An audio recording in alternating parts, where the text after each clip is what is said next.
Media bias and stereotyping is fanning the fire of hatred and division. Dying local news outlets are crippling civic engagement. And worst of all, not seeing positive stories about their community is stifling the dreams and aspirations of Black and brown children across. 5 years ago, journalists, political leaders, and social media influencers gathered in Washington, D.C. at the National Press Club for the inaugural Multicultural Media Correspondents Dinner to bring awareness to the media diversity crisis. Don't worry about crossover. Don't worry about anybody else but one Black person. If you can reach one, just one, you've reached the whole community.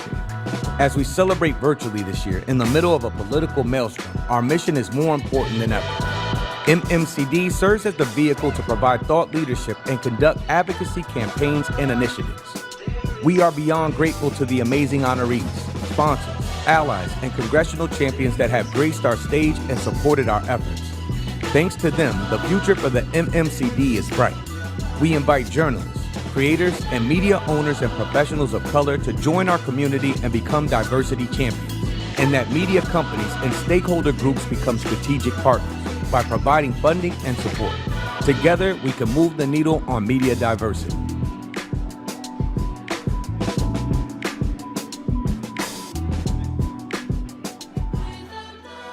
Thank you. Oh, that was nice, thank you. Ladies and gentlemen, welcome to the 6th Annual Multicultural Media Correspondents Association Awards Ceremony. Introducing our host for this evening. He is an American actor, political commentator, radio host, author, and stand-up comedian. Best known as the original host of BET's Comic View from 1992 to 1993, the ABC/UPN sitcom The Hughleys from 1998 to 2002, and as one of the big four comedians in the original Kings of Comedy. Ladies and gentlemen, please put your hands together for Mr. D.L. Hughley.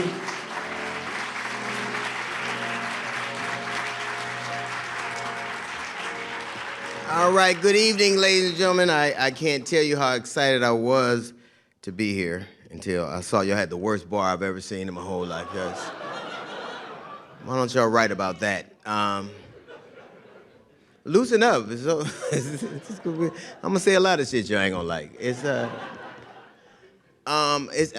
nice to be in Washington after the whole January 6th tourist invasion. That was nice. Yeah, that was weird because that's the first time Black people saw a riot we wasn't a part of. We got to sit back and watch the white people like, ooh, they tearing up their own neighborhood. Ain't that something? Just I don't know how they do that. All right, laugh or not, my check's in the bank. I don't give a shit if y'all laughing. That's crazy. You can't move the teleprompter till we get to that part. Welcome to the 6th Annual Multimedia Correspondents Association Awards Ceremony. I'm happy to host and show my support for the MMCA and their advocacy for diverse and varied storytelling. It is important that there's a platform for all voices to be heard. You may or may not agree with all of them. It doesn't matter, but voices all need to have a seat at the table. And tonight represents that belief, outspoken, unapologetic, and diverse. That means Black people, white people, well, Black people, Mexicans, Asians, and white people paying the bills. That's great. So tonight, let's get this started. None of this would be possible without the support of our corporate sponsors. These companies believe in shared, fair, and balanced reporting. And our title sponsor, Comcast, has supported the mission of the MMCA from the very beginning. It is with this support that we are able to present and showcase leaders in our industry. So let's take a look at our title sponsor, Comcast. There are exciting developments to report. Ready for some unequivocally, unadulterated, straight-up good news? It feels like change is in the air. I want to talk about the way Black and brown Americans experience race in this country. Part of that experience, something called the talk. A new day in Washington. The glass ceiling shattered. Change is now triggered, but can we ensure it endures? President Joe Biden is in the White House in no small part thanks to Black voters. Now that he's in office, what comes next for Black America? George Floyd's life mattered. That was the emotional crux of today's testimony. A number of financial companies are trying to create and support black businesses. As a minority family here in Southlake, do you think that Carroll's schools are a safe environment? Smugglers bringing rafts full of mostly women and children right to this spot. Shouldn't there be alternatives to detaining children? But you look at this and you're thinking, we're not going to have power for weeks, if not months. Exactly. There are so many ways to be an ally to a friend, a coworker, a neighbor. You can't drive out racism with racism. We need to show compassion and understanding. We're going to do our part to spread the word on the importance of vaccines, so crucial for the reopening of America. To create these campaigns, these pop-up vaccination sites, everything they can to try to balance out that vaccination rate. That's no rebound. It's a striking comeback. A visitor increase of more than 2,307%. Stocks hit record highs once again today. Why not visit the border? Why not see what Americans are seeing in this crisis? Why tax and spend so much when the economy is still recovering? Mr. President, are you a killer? You fed more than 3.5 million people. Later this year, you're going to make history. How does that feel? What do you think will be the impact on the racial reckoning in this country? Today's journalists of color are covering race and equity in ways that affect us viscerally. What we're seeing now in the field is an amazing story being told. There's a sense of where the country would like to be, where leaders would like to take the country. The moral and social arguments for a more inclusive America should be an economic one. Their call for change is urgent. We need to hear it and heed it. We are thrilled to welcome you to our brand new online training destination where you'll learn from our colleagues, some of the best in the business from NBC News, MSNBC, and CNBC. If you enjoy it, tell your friends, tell your neighbors, and anyone else you know. I'm Tom Yamas in New York. Thank you for watching and for trusting us. Ladies and gentlemen, please welcome from Comcast, Mr. Antonio Williams, Vice President of Government Affairs and Local Advocacy.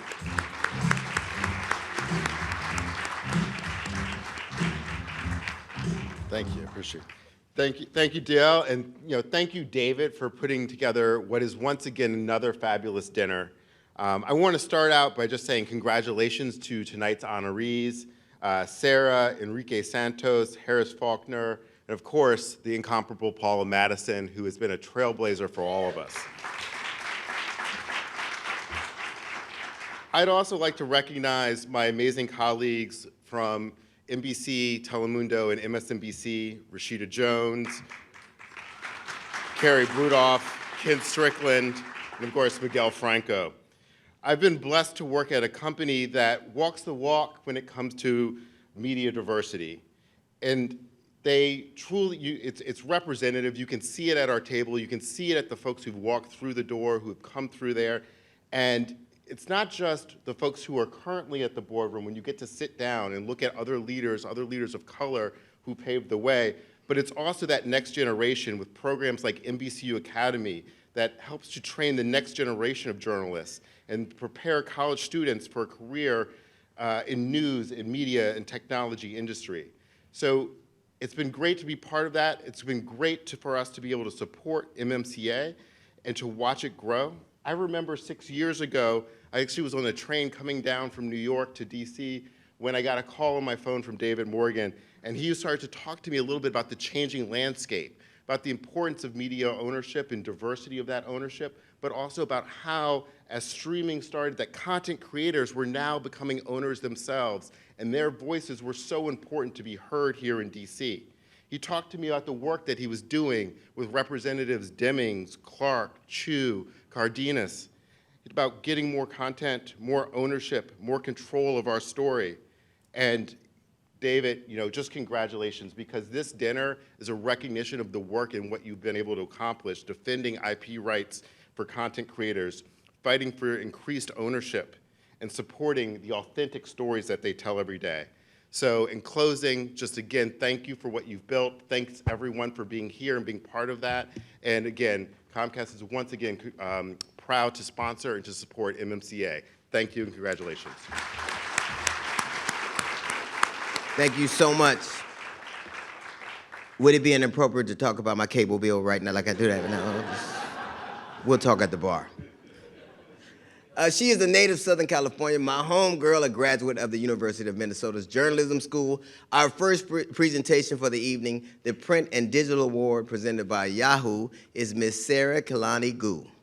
Sara is the editor-in-chief of Axios, leading over 120 journalists and the newsroom. She joined Axios in 2019 as the executive editor and launched the company's podcast operation, including the hit show How It Happened and the Hard Truth series examining systemic racism called America. I'm just playing. Loosen up, goddamn, it's an award show. What the fuck? Shit. Let's take a look at the Print and Digital Award honoree, Miss Sara Khalaniku. I'm Sara Kehaulani. From the time her passion in journalism blossomed as a high school yearbook editor in Southern California to her current role as editor-in-chief at Axios, Sara Gu has a storied career helping audiences understand the world around them. Sara graduated from the University of Minnesota's journalism school.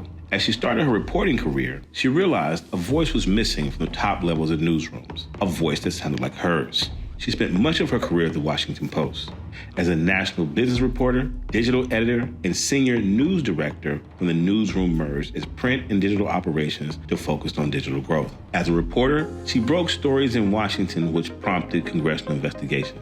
Sara also founded a data reporting and visualization publication at Pew Research Center, where she served as senior digital editor. She then went on to become managing editor at NPR, overseeing the newsroom's digital content and strategy. Sara joined Axios in 2019 and launched the company's podcast operations, including the hit show How It Happened and the Hard Truth series. She now serves as Axios editor-in-chief and oversees the quickly expanding newsroom and the award-winning podcast operation. With decades of passion, experience, and impact, Sara is the embodiment of thoughtful leadership, building a better news industry for the next generation. This year's recipient of the MMCA's Print and Digital Award, presented by Yahoo, is Sara Khalaniku.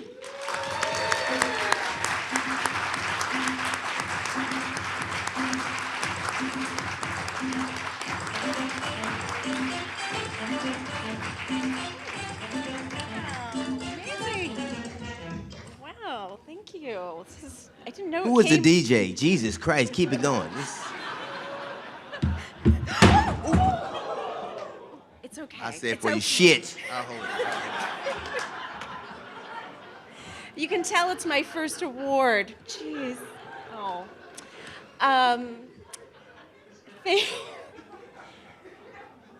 Thank you. Thank you so much for that wonderful introduction and the replay of my really bad haircuts from the past. This is a wonderful honor. It's wonderful to be with you tonight. It's wonderful to be together in person with esteemed colleagues, fellow honorees, and a lot of my friends from Axios as well are here. So I want to tell a little quick story about me, and so you get to know me beyond that. I wanted to be a journalist the moment I was in high school and the first time I stepped into a local newsroom in Southern California. It spoke to me, and I didn't even know for sure what a journalist did day to day, but I knew that I loved being the first to know something. I wanted to understand how things really worked, and I really wanted to understand how things really happened. I also love to write, and I love to ask people questions. And I know I share that with a lot of you in this room tonight. So I didn't come from a family of journalists. I didn't know anyone when I was growing up who was a journalist. I just knew it sounded like a ton of fun. And I'm lucky, still feel lucky this day to say that I am a journalist and I get to do this every day. A quick story about my first years, or actually my first job. I landed an internship at the Wall Street Journal in Detroit right after college. And I learned really quick how my name and my background, we need to fit in a little bit. So picture this, it's Detroit, it's the late 90s. I got to sit in the Journal's bureau in Detroit with a small team that covered the auto industry, and they were all incredibly serious, and I'm sure they didn't know what to make of me. There was someone who covered Ford and someone who covered GM and someone who covered Chrysler. And my bureau chief was this kind of older, older than my father, crusty newspaper man. He's still around, he's great. His name is Bob Simonson, and one thing I noticed about Bob as I was trying to learn this job was the way he answered the phone. he had, like it would, the phone would ring, and it would be like, ring, ring, and old school telephone, and he would say, Simonson, that was his last name. And I thought, wow, that's interesting. Like, journalists don't even have time to have pleasantries. They just answer the phone and say their name, tell me the information. So, the next day I tried that on, and I was like, okay, I made some calls. I got sources to call me back, and so the phone rings, and I'm like, goo. And there was just silence on the other end of the line. And I was like, it's Sara Goo at the Wall Street Journal. Anyway, that was a quick lesson. So later that day, I filed my story to Mr. Simonson, and I wrote my name. I wrote Sara Goo, and he sent me the edits, and that was really kind. And he was gentle with his edits. And then he had some questions for me. And one question he had was nothing to do with the story. He said, Sara, I noticed that there was a name missing in your byline. What happened to that? And I said, oh, you mean Kehaulani. I'm part Native Hawaiian, so I have a Hawaiian name. And he said, put that in, the folks in New York will like that. And I said, okay. It turned out to help. I went on to get a job with the Wall Street Journal. I'm not sure it was because I put my middle Hawaiian name in there. But I learned, I think this story tells you quickly, why I don't answer the phone, goo, and my name, my byline will forever be Sara Kehaulani Goo. So the point of the story, and it's a small story, that I learned in my first week doing this job, is that I learned about representation, right? I learned very quickly that as a person with a very public job and a very public responsibility, that I was representing in all kinds of ways, whether I knew it or not, right? I learned that I was that at that moment. And that's a thing that I carry, and I will always carry. It's a thing all of us carry, right?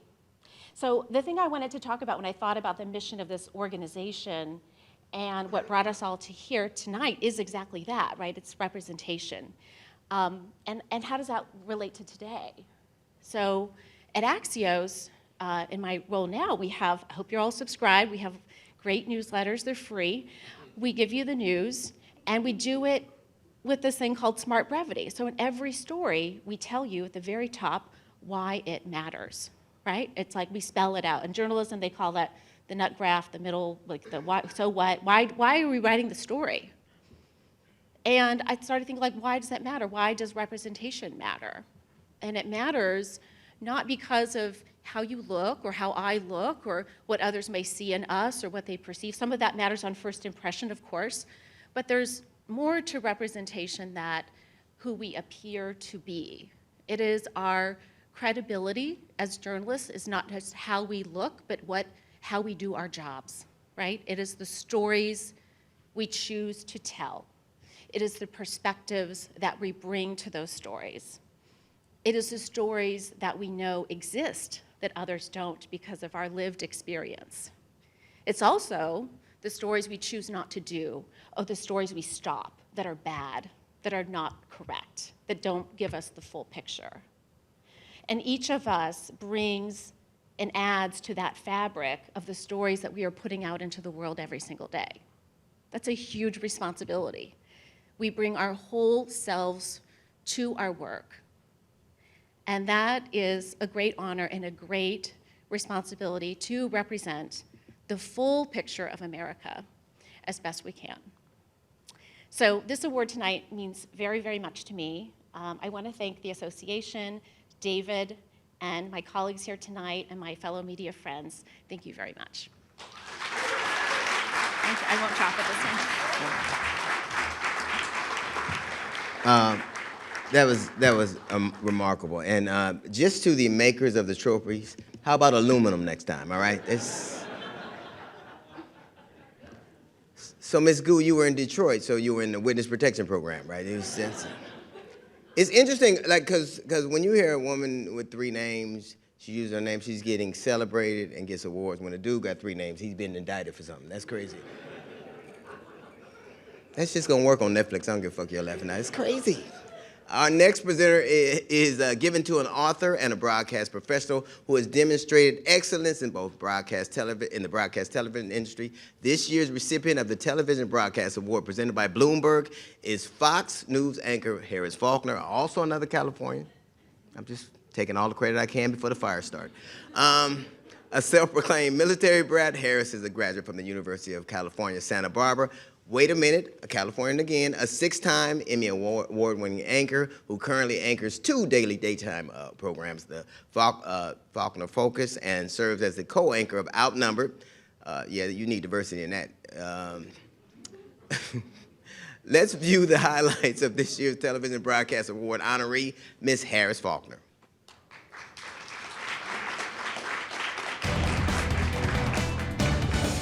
I'm Harris Faulkner. I'm Harris Faulkner. I'm Harris Faulkner. You are in the Faulkner Focus. Let's begin with this Fox News alert. The Biden administration admitting it released thousands of Haitian migrants into the United States and many more could follow. This is a special hour of the Faulkner Focus, Police in America. We're about to go in depth and take a look at what law enforcement officers are facing right now in this extremely tense climate on American streets. Former U.S. Ambassador to the UN, Nikki Haley, joins me now. Senator Tim Scott, Republican from South Carolina, joining me now. Senate Minority Leader Mitch McConnell, you say you're going to be there on that Senate floor to cast your vote. We'll cover every second of all of it. It's news for America. Good to see you, Senator. We have heard a lot from those 4 candidates, from our reporters, our political analysts, and commentators. Now it is time to hear directly from the voters' voices. The tweets, when the looting starts, the shooting starts. Why those words? So, that's an expression I've heard over the years. And it Do you know where it really comes from? means It was from the chief of police in Miami. He was cracking down, and he meant what he said. That frightened a lot of people. Thank you for watching the Faulkner Focus. My pleasure to be with you on weekdays at 11 a.m. Eastern. This year's recipient of the Television Broadcast Award presented by Bloomberg is Miss Harris Faulkner.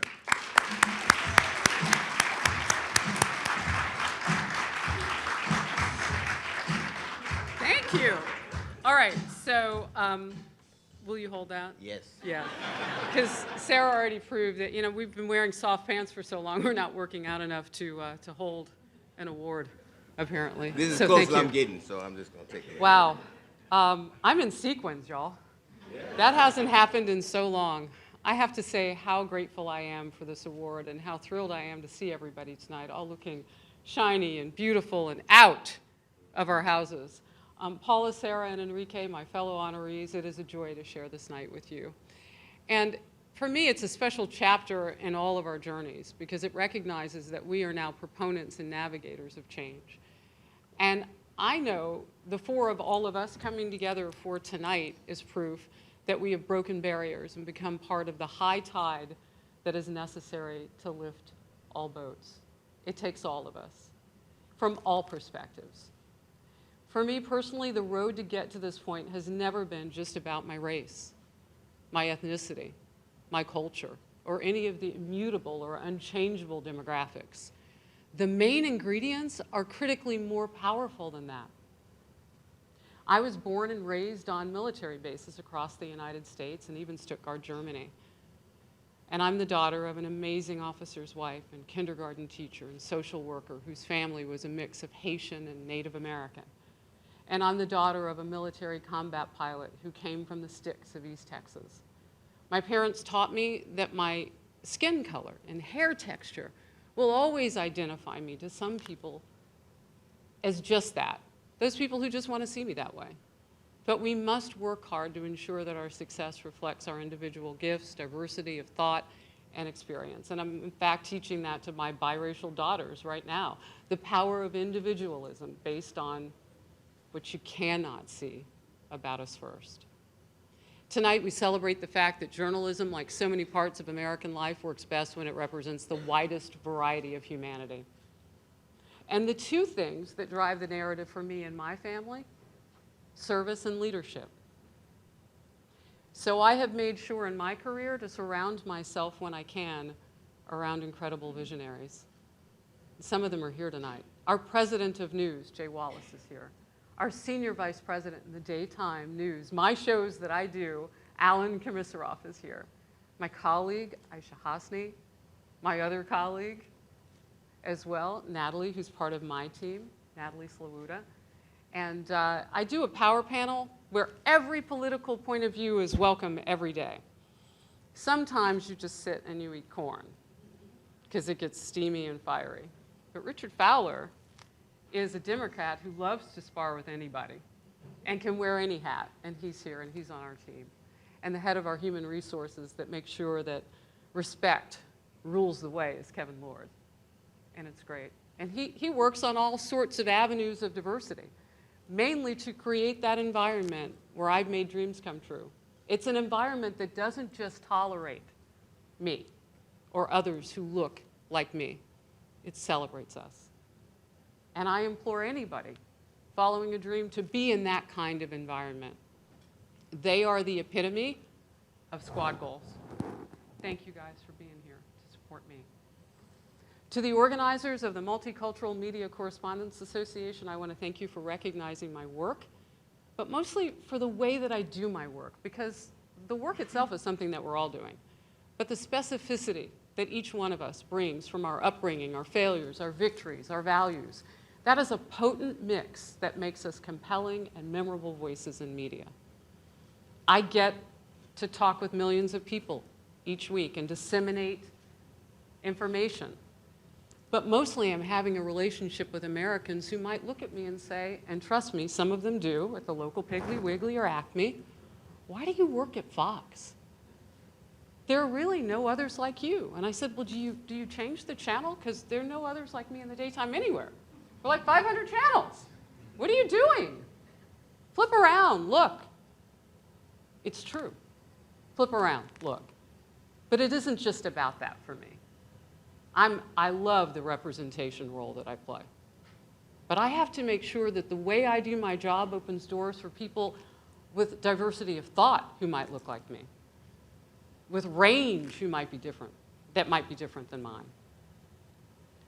So the way I do it is what you recognize, and I'm grateful for that. Thank you for adding me to MMCA's list of those getting it done. I try my best to get it done every day. I try my best to be accurate before we're first. It's great when they come together. But most of all, I try my best to show you what's possible. From a man who came from very little and a woman who came from less than that in Texarkana, Texas. When they came together with dreams and made magic. And that magic made love.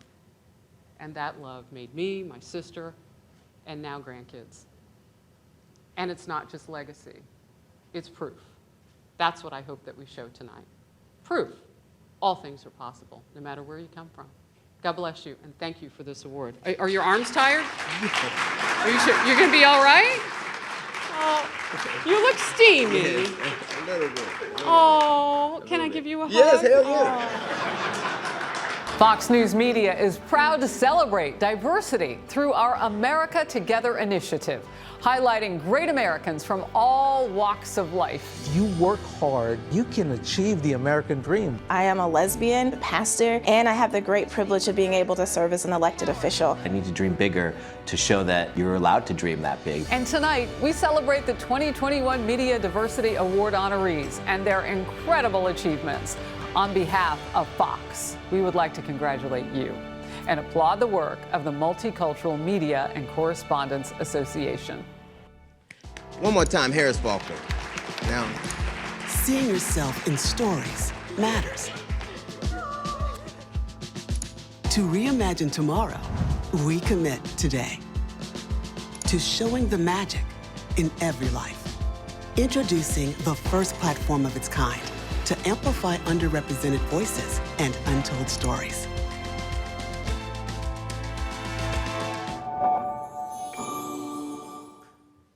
we're going to have another video because this is, I don't know what the hell am I here for? One more time, Harris Faulkner. I think that was spectacular. I don't think that when they were at the Piggly Wiggly and they were saying there's no one like you at Fox, they meant a black woman. They meant a black woman in sequence. That never happens. Anyway. Don't ever get together again, fellas. Look, although they say I'm the host of this evening, ladies and gentlemen, the gentleman that let me introduce is the true host, co-founder and president of the Multimedia Correspondents Association, is Mr. David Morgan.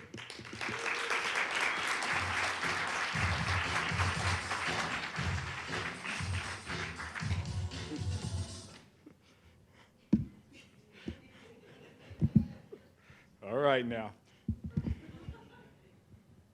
All right, thank you, DL. Look at this amazing room. I just want to say thank you all for your excellence and for supporting this event and our honorees.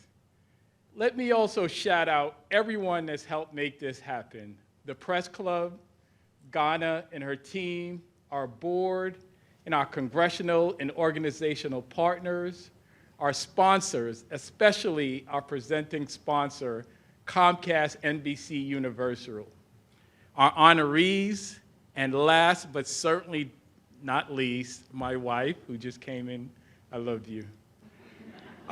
Tonight is a celebration of BIPOC media excellence, and it will be lots of fun. However, it's also about a call to action, impact, and results. First, we're about making the need for greater BIPOC media ownership a national priority. Who owns the story controls who wins and loses. Second, it's about bringing together policymakers, the media advocacy community, and media community leaders to develop actionable solutions. For example, earlier today we hosted an amazing summit to build awareness and support for our work to secure public and private investments and create sustainable business models for BIPOC community media. Third, it's about helping individual BIPOC media owners succeed. That is why we created our stakeholder directory to connect each other on our website, and we launched our BIPOC Business Incubator this January. I want to shout out to the Elevate Dayton. We have two of their publishers here who are the first local group that enrolled in our program. I am so excited about the momentum and growing support for the MMCA in just our 6 years. My ask is that you continue to help us grow and go from good to better to best. We need you to connect us with funders, strategic partners that want to support and amplify our work. And we also need you to follow us, our platform, at MMCADC, and stay apprised of our efforts. Thank you in advance for your support, and enjoy the rest of your celebration. Thank you.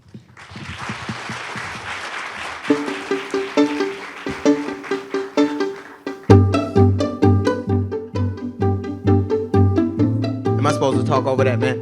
Is it? Thank you. You were wonderful.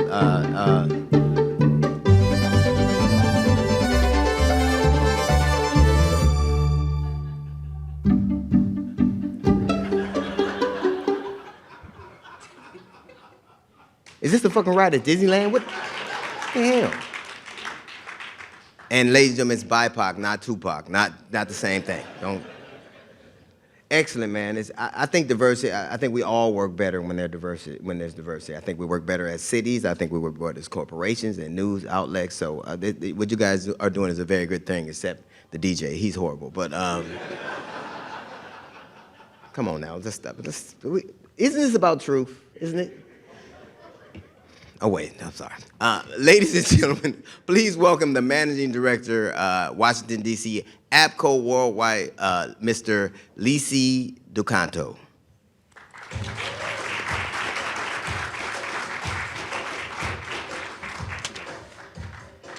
Let's give it up for the DJ.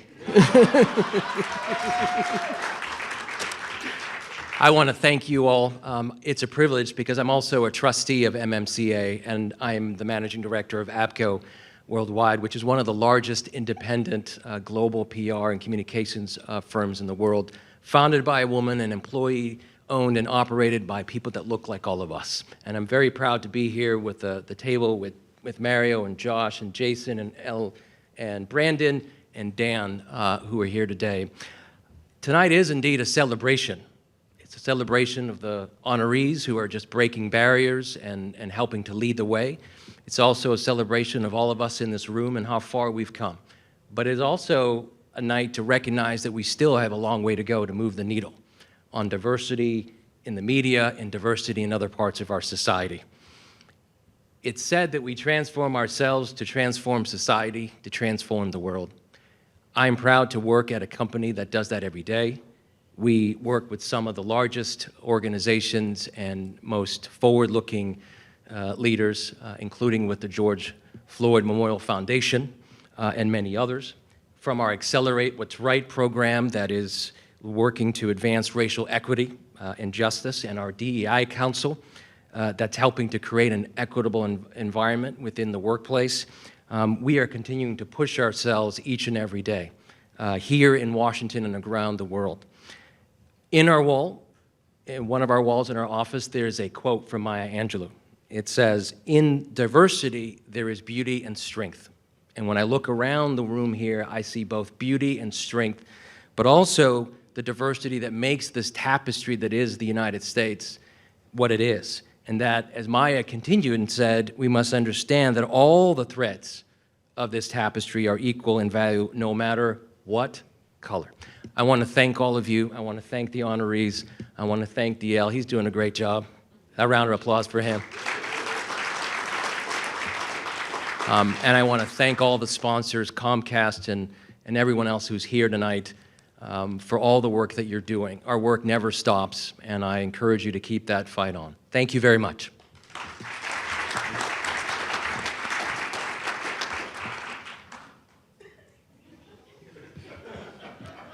I didn't like the little drum thing you did when he came up.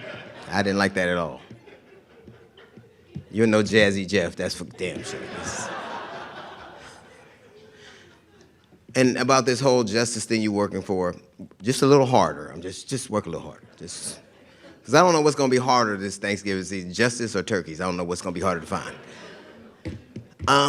This is just going to kill in Detroit tomorrow, I swear to God. The MMCA was conceived to support and amplify diversity in media. This mission means that we need to be on the battlefield every day protecting and preserving the rights of local news sources and BIPOC owned outlets. We would not make any of we would not be able to make any of this possible without your help. So tonight, you know we're gonna ask for money. It's like a black church. Y'all know how this is. You ever go to a black church and they have a building fund but nothing ever gets built? It's not like that.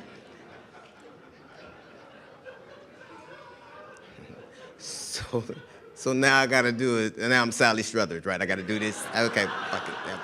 I didn't know this was bring the flies. I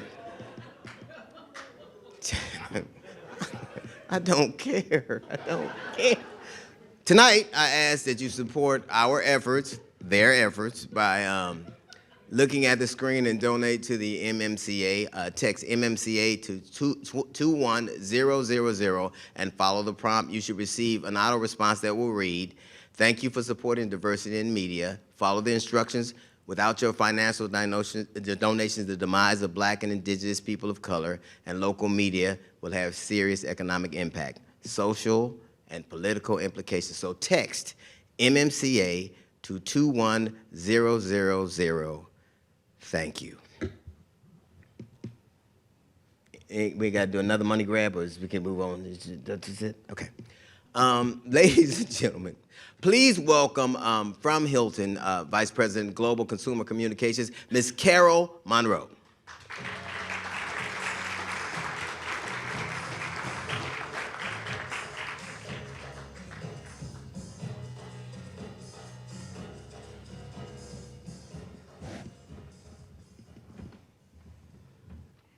How did you know that Stevie Wonder is my favorite artist? So thank you for that walk-on music. It was just perfect.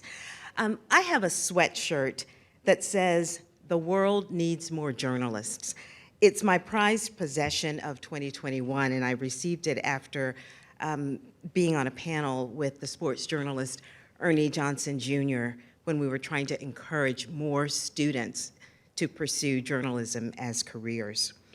As a former journalist turned communications pro, and on behalf of our Hilton team in the US and all over the world, I want to congratulate tonight's recipients. Hilton recognizes the importance of MMCA's goals of diversity and inclusion in media and the impact of achieving those goals, and more so, the impact if not achieved. With a portfolio of 18 world-class brands across 6,700 properties in 122 countries, needless to say, diversity and inclusion are a key component of our success. A couple of facts about Hilton you may not know. We've been recognized by Diversity Inc. as the #1 company in their top 50 companies for diversity in 2021. And this year also marks the 7th consecutive year that we've made that list. In 2021, we were also named the #1 best company to work for in the United States and the #3 best company to work for in the United States. The #1 best company of big companies, and then the #3 company overall. And in a year, and the past couple of years, when the pandemic has brought many industries to its knees, this is an award that we are most proud of. We're constantly improving and innovating, and we know that we have a lot more work to do. And being here tonight is an opportunity to be inspired by everyone in this room. And we just want to congratulate the winners tonight. You inspire us, we learn from you every day, and the allyship that is represented in this room is something that's going to carry us all forward in the future. And in closing, I just want to say, wherever your travels may take you, work or recharging, which is so important, especially now, we look forward to fulfilling our mission of filling the earth with the light and warmth of hospitality, to make your days brighter and to do our part to ensure a brighter future for all of us. Thank you, and congratulations to tonight's recipients. At Hilton, let's jump into memories best celebrated together, where a time away means us time, and a goodnight kiss, where reunions become incredible nights, where breakfast is the sweetest part of the day. Let's jump into new memories. Book now at Hilton.com. To new memories, Hilton, and our family of brands. One more, that was, I'm staying at Hilton tomorrow in Columbus, Ohio. And I would say this, the towels are too thick. You can't fit all them in your suitcase. Help us out. Let's stop it. I stay at the Drury, I can leave with a whole set, but you, it's too much.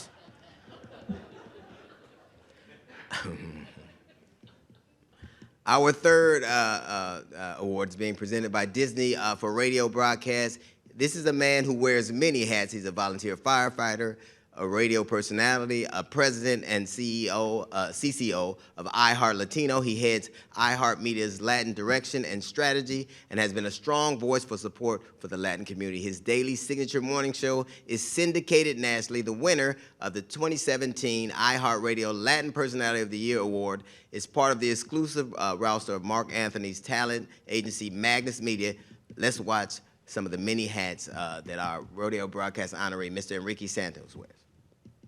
As the bilingual voice of Latinos in the U.S., Enrique Santos entertains and informs a wide audience every morning on his nationally syndicated Enrique Santos Morning Show from Miami on iHeartRadio's 294.9 FM, heard in 22 cities throughout the U.S., making him the #1 Latin radio personality in the country. Born in Chicago to exiled Cuban parents, Enrique understands what it means to live in two different worlds. He has successfully bridged the gap amongst Latinos, communicating easily in English, Spanish, or Spanglish. As the first openly gay Latin radio personality in the country, he has has worked tirelessly to provide a platform for unity, diversity, and inclusion for all, while promoting kindness and tolerance. His sense of public service began as a police officer and continues still today, where aside from being iHeart Latino's president and CCO, he also volunteers as a reserve Miami police officer. When not patrolling the streets or managing iHeart Radio business, he can be found with his team on the radio, speaking up with heart and ganas for freedom, for the underrepresented, always the first to thank the thankless, and the first to help the helpless.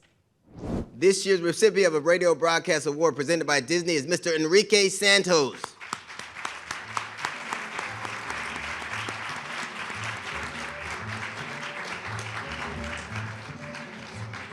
I'll hold yours. Thank you so much. Appreciate that. Thank you. Thank you, DL, for holding that for me. Yeah. Appreciate that. And thank you for changing my profession from policeman to fireman, but that's okay. I love, in Miami, we call those chancletas that you're wearing. Really? Yeah, it's like a half shoe. Very comfortable. We call them stolen. Wow. Stolen. Hey, give it up for DJ Goodwill over here. He's doing a great job. You're horrible on this guy tonight, but you're an awesome host, and I'm a big fan. Thank you. Thank you very much, everyone. To all the honorees, congratulations. Thank you to the MMCA and the Black, Indigenous, and People of Color Development Summit for this tremendous honor. Being recognized for diversity and inclusion in media is especially gratifying, considering it has been I'd say my professional mission since my first day on radio. Actually, since my first day as a police officer as well, not as a firefighter.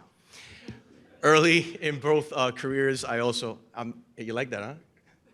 I'm Team Goodwill tonight.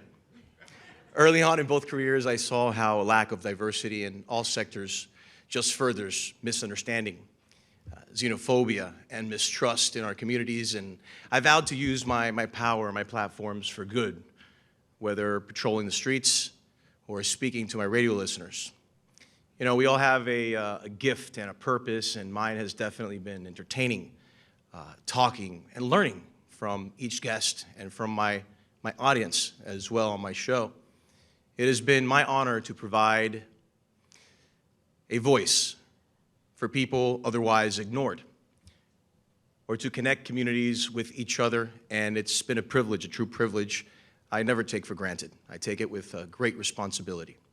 Being here with you, with this great room of awesome professionals, receiving this recognition that DL is holding for me because it weighs too much.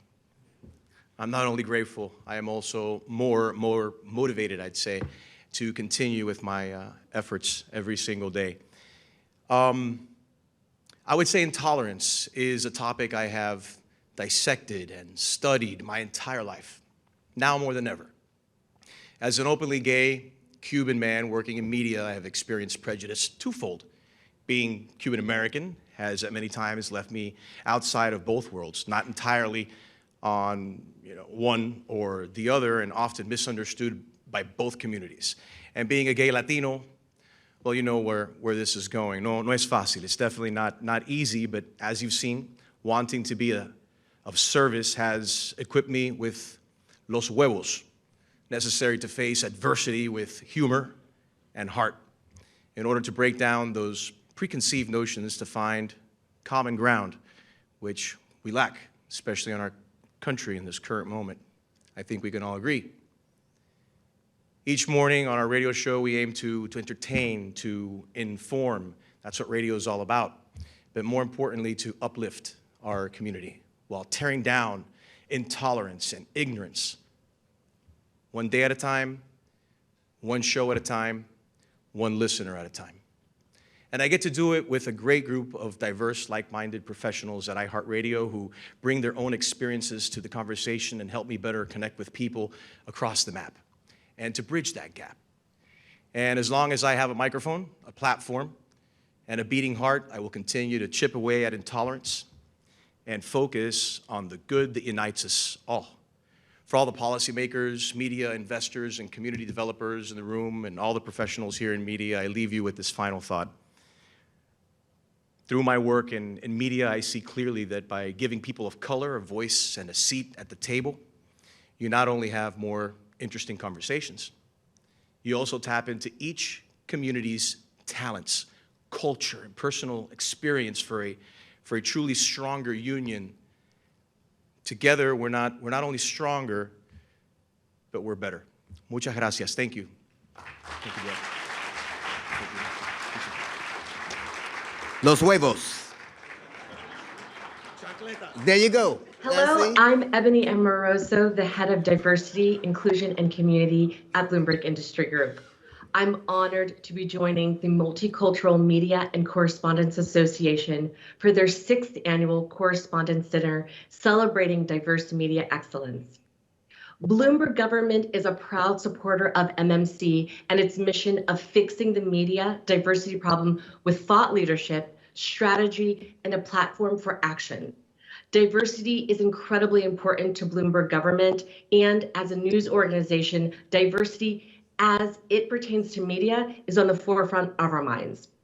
Congratulations to Paula Madison, Enrique Santos, Harris Faulkner, and Sara Kehaulani from all of us at Bloomberg Government. We are so proud to support the important work you're doing as leaders of organizations that amplify underrepresented voices in the media. Keep up the good work. Enrique, I must apologize. It said that was a little weird for me, like a fireman, a policeman, an entertainer, and a gay dude. I thought I was introducing the village people. I'm like, what the hell is this? I didn't know. It was a lot. All those, even Jamaicans, like, all them damn jobs? What? The final award tonight will be given to an individual with a significant and profound role in the inclusion of different voices being amplified in media. The Media Luminary Award, presented by Hilton, is saluting the dynamic career of Ms. Paula Madison.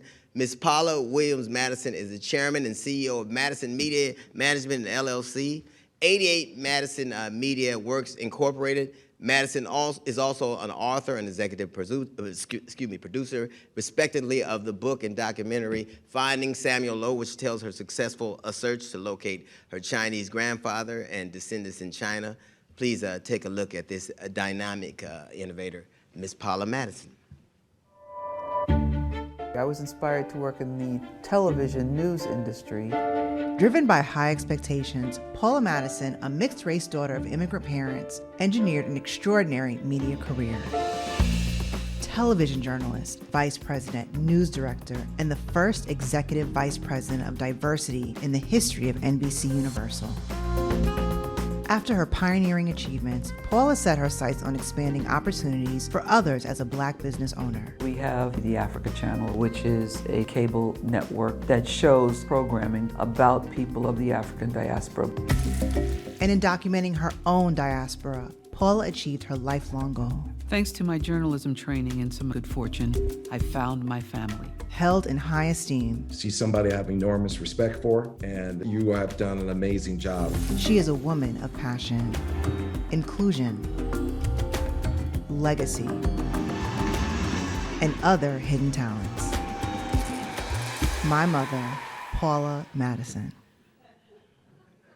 Ladies and gentlemen, please welcome a member of the Academy of Arts and Sciences, CEO of Liquid Soul, to introduce Mr. Terrell Whitley.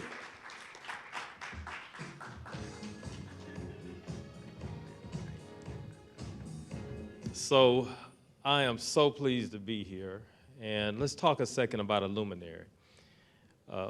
Someone that inspires, that uplifts, that is a guiding light.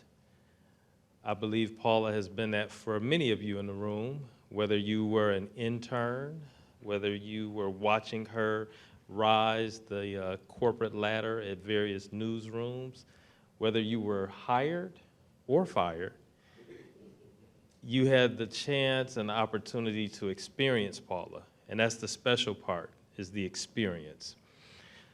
I too have been through that process of engagement, and it is so special to me because 10 years ago, Comcast came together with NBC Universal.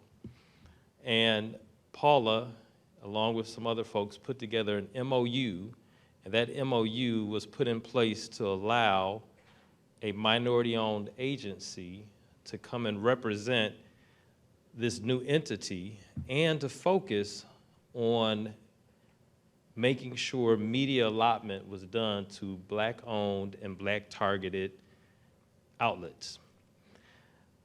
My agency, Liquid Soul, at the time, this was 10 years ago, we walked in the room. I don't think we were the biggest. I don't necessarily know if we were the best, but I do know that when we walked in the room, we left everything on the table.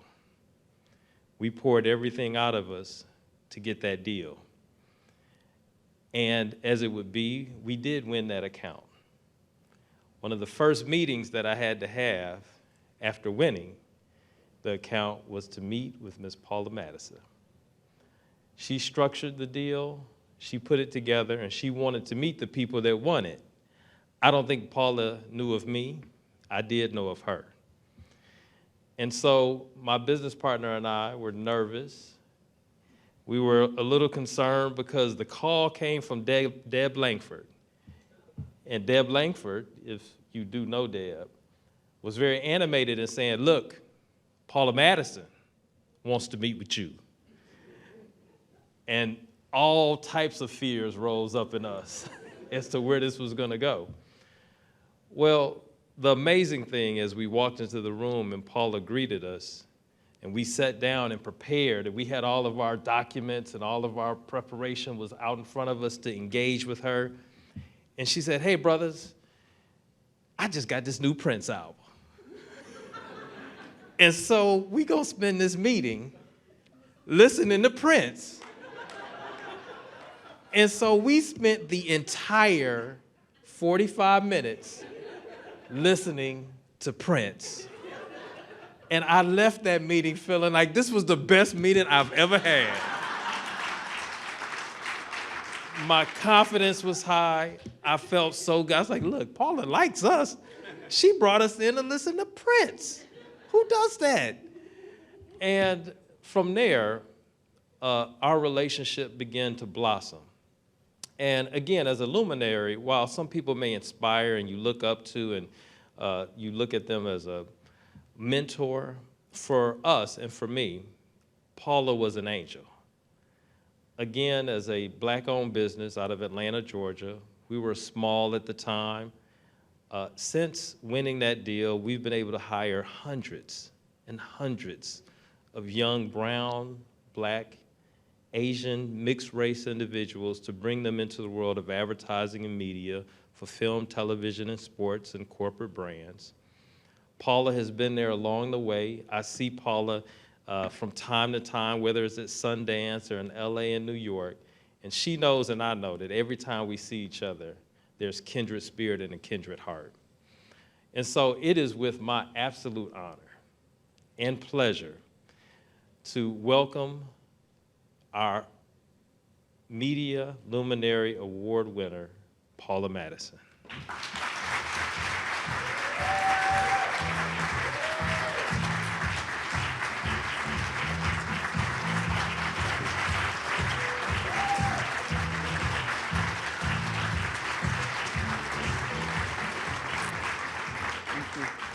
Thank you.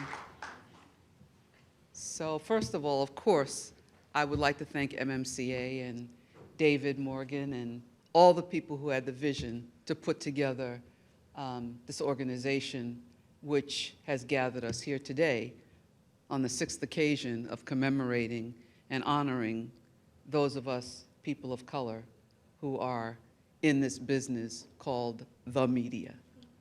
Before I go any farther, however, I'm going to do what I always do, which is there was a young sister outside who interviewed me who said she's a journalism student.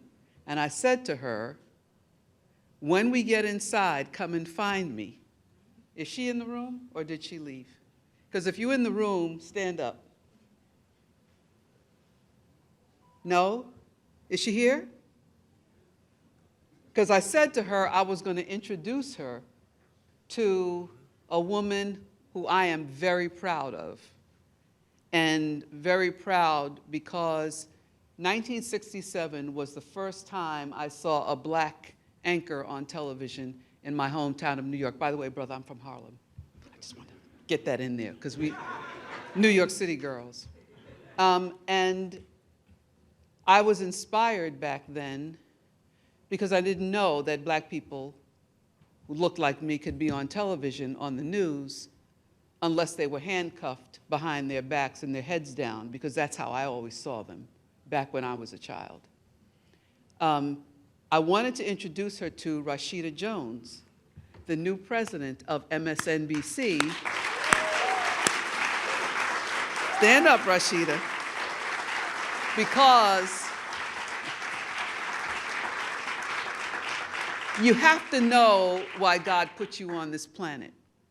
You need to understand what your role is. And my role, I believe, always has been to amplify the voices and the purpose for the disenfranchised, the people whose voices are robbed from them, the people who are presented in ways that don't get them good coverage, good business, good bookings and money, shoes like that. I admired his shoes. As soon as I walked up to him out there on the stepping I was like, brother, those are some, there you go. And I want to have you all meet next the woman who first put into my head that I could be a journalist. We're talking, I'm 69 years old. We are saying, black don't crack, Asian don't raisin. And there is one other that I learned recently, which is called rice is nice. So all of that. LaFleur Paysor is over there. Stand up, LaFleur. When I was in college at Vassar College, LaFleur said to me, Paula, you should go to journalism school. You have a voice and you can write, and your perspective needs to be shared. So over there are some of my good people from Vassar College, my best friend from high school, Cardinal Spellman High School in New York City, the Bronx, Sherry Bellamy. There are people in here who are friends. There's a guy who came in tonight who was an editor when I was an assistant city editor at the Dallas Times-Herald, doesn't exist anymore, Frank Kaufman. There are people here, it's like from beginning, middle, and end of my life. It's like, ooh. What I want to say to you is, none of this is easy. It's always difficult. And keeping your sense about you and staying true to who you are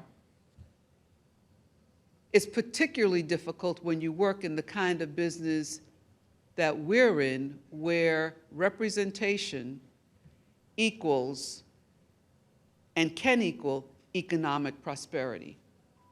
I'll tell you one story. Years ago, my husband and I pulled out money from our retirement fund to invest in a business that my oldest brother was starting under duress. He started an algorithmic trading company. We gave my brother 7 figures in order to help launch this company. 2 years later, it was capitalized at $500 million. I was working at NBC Universal.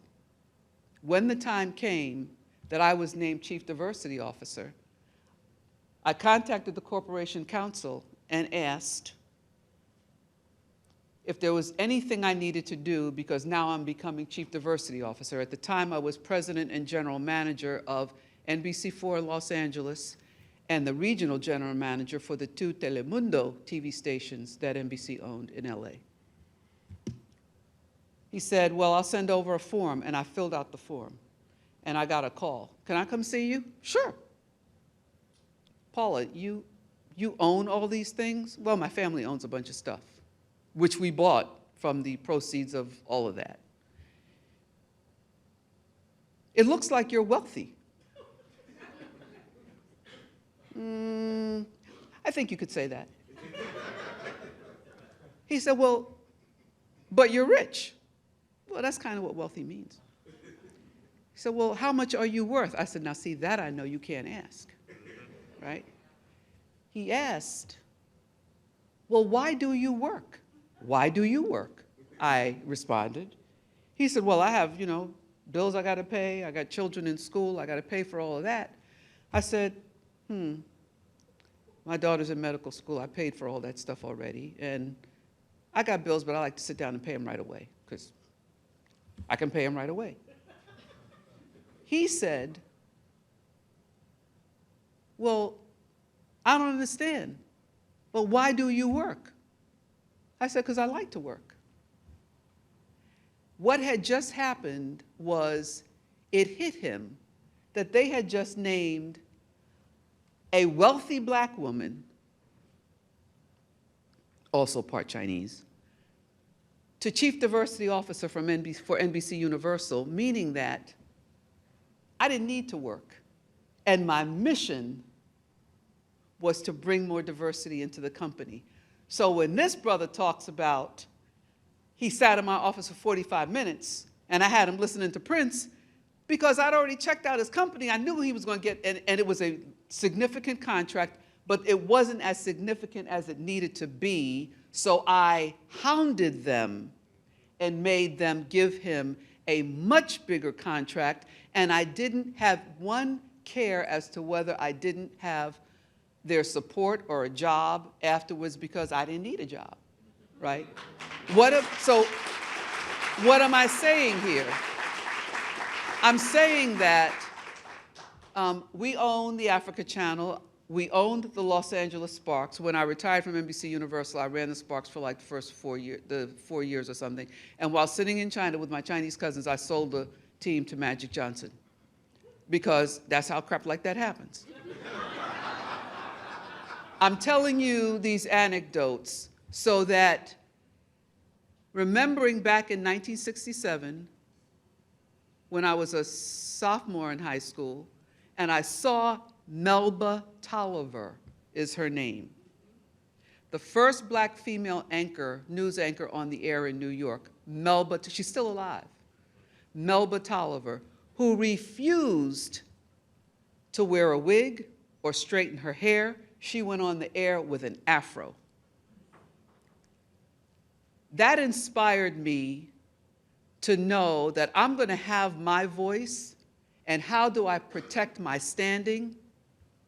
I have the money to not be afraid of you coming at me. So when people wonder, and I've had people ask me, well, how do you talk to them like that and you don't get fired? Fire? You got to have a good reason to fire. When I was president and general manager of NBC4 in Los Angeles, I set a personal goal. New York is a bigger market, a bigger station, and bigger profit. I'm from New York. I went to Los Angeles to run LA, and I made a personal goal that in 2 years I would beat New York in profitability, and I did. How do you become successful? How are you a legacy? Become necessary. Become necessary. You heard Harris talk earlier about it isn't necessarily about color, but it can be. It isn't necessarily about where you come from, but it can be. But here's what I will tell you works in the economics of the United States of America. Deliver to the bottom line. Don't embarrass the company. Be necessary. I am the person who was, when they gave me the goal of being #1 in profit in Los Angeles, I went back to the chairman of GE and said, not possible. Paula, you just got the job. How can it not be possible? Because we didn't count the Spanish language TV stations when we were determining that we needed NBC4 to be #1. You got to factor in that other market. So he said, well, what do we do? I said, well, I have a suggestion. So what? I said, we got to buy Spanish language.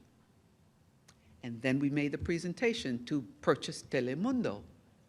And that is how NBC Universal became the owner of the Telemundo network.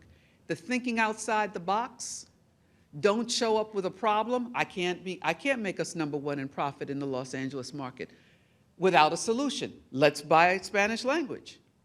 How does that happen? I am what I consider to be a blackety black woman, okay? I have had people say to me, but you don't look Chinese. Oh, let me just do this for a minute. My grandfather was Chinese, but you don't look Chinese. But tell me that I'm not Chinese and I might punch you in your face.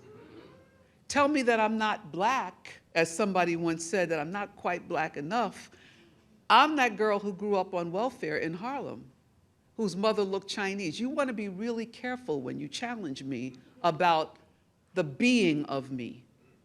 And what I am saying to you is that being successful in this day and time, in this country, in these media, if you don't have the fortitude, if you don't know who you are, sit down. And James Brown said, let a man come in, but I'd say, or let a woman come in. I want to thank you all very much for this award. I'm sharing these experiences from my life so that you know there is value in wealth, not just to walk around with adornments, but because it gives you a protection from fear, a certain kind of fear. It protects you from, I'm not scared of doing X, Y, and Z. I'm willing to be bold. I have had white men ask me, but I don't understand, where are you from? Like, you're not like any black person I've ever met. I said, I'm like every black person you ever met. I'm not special, and I refuse to have you cast me as a unicorn or a magical Negro. We are not doing that. All that has to happen is right here and right here. Give voice to what's in your heart. If it's not working for you, pick up and go somewhere else. And as a Jamaican,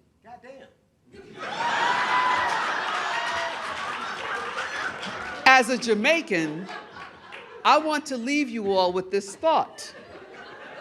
My daddy, Jamaican, who was the first black union shop steward for the United Auto Workers Aircraft Engines Division on Long Island, said to me years ago, if you work for a company long enough for them to give you a gold watch, I will be ashamed of you. Buy your own damn watch. That's one. Jamaican, here's two. The reason why we have 1 million jobs, it's called diversification. It's called multiple income streams. Jamaicans got a 4-bedroom house. You only need to sleep in 1 bedroom. You rent out the other 3. Mortgage is taken care of. I got on red-soled shoes. My walk-in closet is really a 12 by 16 room. And then they put all the stuff in it and it's a little smaller. But I didn't wear these shoes until I was wealthy. Why? Because the living below your means gives you the capital to give your brother 7 figures when he wants to start a business. Be clear about your goals. As my mother said, she didn't come to this country to remain poor. She came to this country so her children would be rich. It's an immigrant story, but for a Jamaican, as my father said, that man one day is not going to be enamored with you, and he may want to take your job away. Multiple income streams means that your mortgage is paid for. Buy your car outright. Or as I like to ask, what's the difference between a $300,000 car and a $30,000 car? $270,000. That's the difference. Why are you striving to buy a Bentley when you haven't figured out how to own whatever you own? Because Kias actually will get you where you need to go. So I'm saying, think about it. This is a correspondence organization, but do you really want to spend the rest of your life wondering if your contract's going to be renewed? Is that what you really want? Buy something, own the medium, put yourself on the air if that's what you want, but better to be in the corner office. And I want to say to you all in closing that I hope that everybody here, particularly people who didn't pay anything to get in, if you can put up that number again, so folks can make a donation, because when young people come into this organization and get mentored, that means that years later, there's the me who can stand here and refer to the Melba Tolliver from 1967. Terrell, I love you. Thank you. It only took him saying, Paula, could you do this? Jeff Ballou, this brother, stand up, former president of the National Press Club.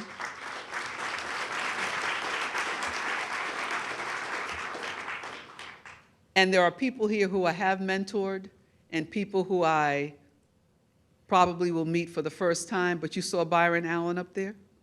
You see Byron?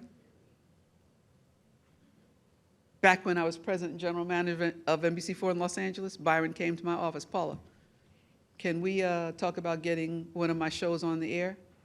And I said, you're from here, you don't have a show on the air? He said, no station in Los Angeles has ever aired any of my shows.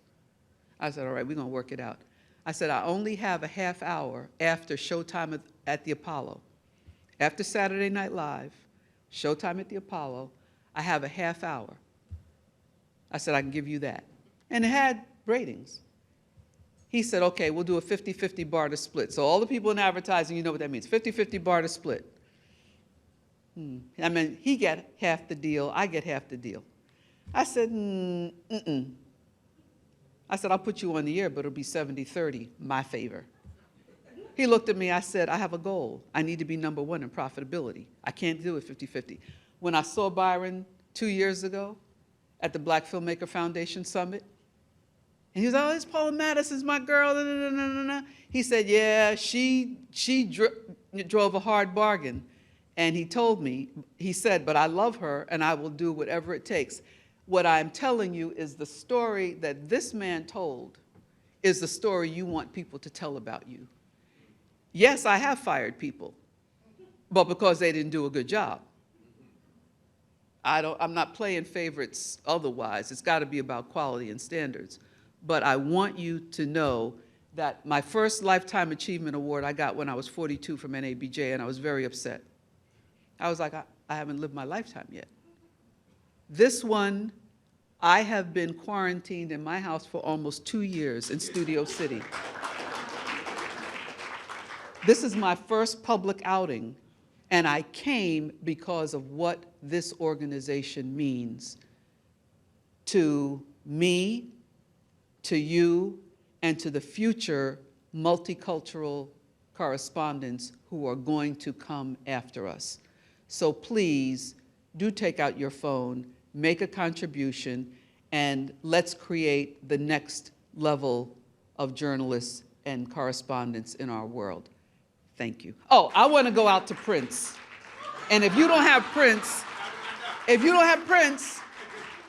I need to go out to James Brown. I'm waiting, because this brother already dissed you.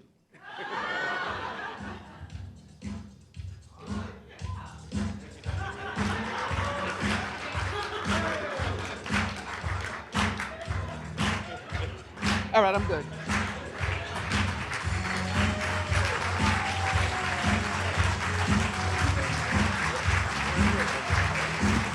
So,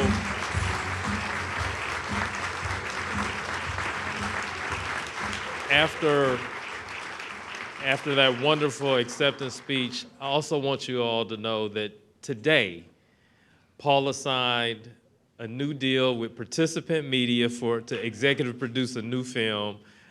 Congratulations, Paula.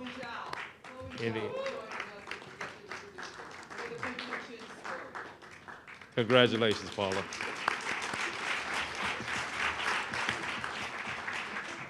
I think we've learned a lot here. I'm gonna get me a Chinese brother, I swear to God I am. I'm out of here. I done had enough with y'all. You Chinese and black, who drives? Shit! Stop. guys are so stuck up. I will say this, that I think that people do not understand what seeing things mean. If you know that black women are by far the most educated segment of our population, they watched a show called A Different World, they did it. A lot of things we don't learn. I never learned how to read formally, never. I used to read newspapers till I heard a word, saw a word over and over again, and I would get what it meant. I watched black and brown and yellow people. Paula, she's the whole census. Like I watched them do things, and then I believed it was possible. So you don't understand how valuable it is when somebody will see you one day, and you'll have that kind of story. You must remember that what you are doing right now may not feel like it, but you are literally moving mountains. The way I think that it wasn't just because America went through the George Floyd thing, it's because you all illustrated it. You started to show people as human beings, and that is shifting the paradigm of the world, and you need to understand your place and walk in your purpose and do your thing. And I'm going to give me a Chinese brother. This has been great. Thank y'all. Enjoy yourself. Congratulations to all the honorees. Enjoy yourself and drink all this cheap liquor. I'll see y'all later. Thank you.